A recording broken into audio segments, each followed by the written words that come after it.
And broadcasting live direct from our studios in Moscow, this is RT. I'm Sean Thomas. Glad to have you with us.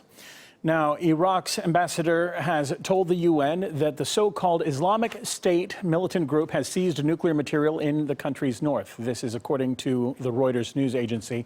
For more on this, I'm joined live by Lindsay France, who is with me in Washington. Now, Lindsay, can you tell us more about this worrying statement by the Iraqi official?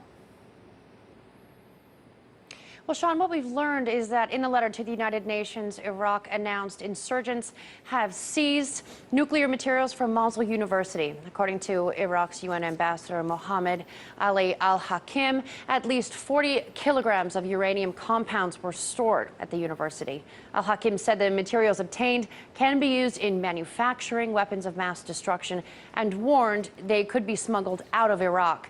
Now, a U.S. government official told Reuters the materials are not believed to be enriched uranium and would therefore be very difficult to make into a weapon. But it's also been revealed that Islamic State militants, a group, as you said, formerly known as ISIS, captured a facility on June 11th, about 35 miles southwest of Baghdad, which was once operated by Saddam Hussein's regime. It's believed to contain 2,500 degraded rockets filled with deadly, potentially deadly sarin and mustard gas. U.S. officials, again, have downplayed the risk, claiming the materials are too old to be useful. But as you can imagine, given the instability in Iraq and its proximity to Syria, this is a huge worry. All right, now that's Lindsay France live in Washington. We know you're going to be staying across this story as more information becomes available. Thanks for being with us.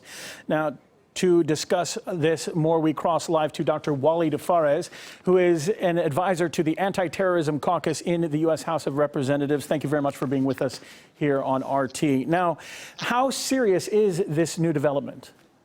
It is a very serious development, regardless of how weaponized this material could be. Now, of course, in Washington, there's going to be a debate about, is this really propaganda from the Iraqi government, or is this real? No matter what, if this material has really been taken by ISIS or by any other jihadi faction, it's not just about the material, it's about what can this organization use this material for, and it's not necessarily a nuclear material, but a dirty bomb could be the outcome. So I think that in the next few days, the United States government, both executive and in the Congress, are going to focus on this issue, but at the same time, they're going to try to downplay it because of the seriousness of it, and they don't want to create a political crisis before they make sure of what this material is. Now, according to some experts, the uranium that is in question is not the enriched type that is used in weapons. Is it still a threat? Can it still be weaponized for terrorist attacks?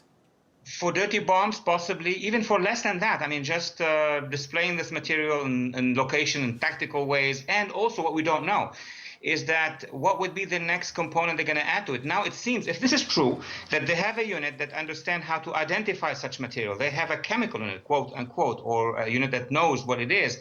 And therefore, we would look at other positions in Iraq, other locations. I was interested with the information about the other site that was under Saddam Hussein. So the worry is about ISIS' intention to use this kind of material, if not this specific one, but the idea of a general material in their warfare. Now, we've heard that there are some concerns that this material might be moved across different kind of borders. Talk to me a little bit about that. Well, the first border one would think about immediately is the Iraqi-Syrian border. I mean, it's now seized by ISIS on both sides of the border. We're talking about dozens, if not hundreds of kilometers from the north of Iraq till the center of Iraq. That would be one. Another type of border one would be concerned about would be Saudi Arabia and Jordan, of course. Now, what kind of an international response can we expect? You talked a little bit about the U.S. response, but is there more of a global concern as well?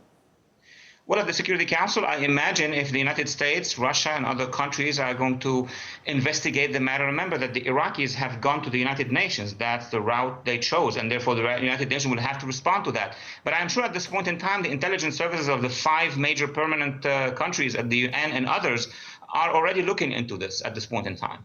Now, what does this recent development say about the security in Iraq or the region in general? Is this going into a more regional conflict? I'd say regional and global. What has happened now with this information and probably other information going to come in the future is that ISIS is not just going to be a local Iraqi insurgent group or not even Iraqi Syrian. It's a regional force now. And if it's not contained by international coalition of all parties concerned, it's going to use its cells around the world. And that would be Europe, that would be North America, that would be Russia, or even the Arab world. Very interesting to hear your thoughts on this. Dr. Walid Fares, thank you for being with us, an advisor to the Anti-Terrorism Caucus in the U.S. House of Representatives. And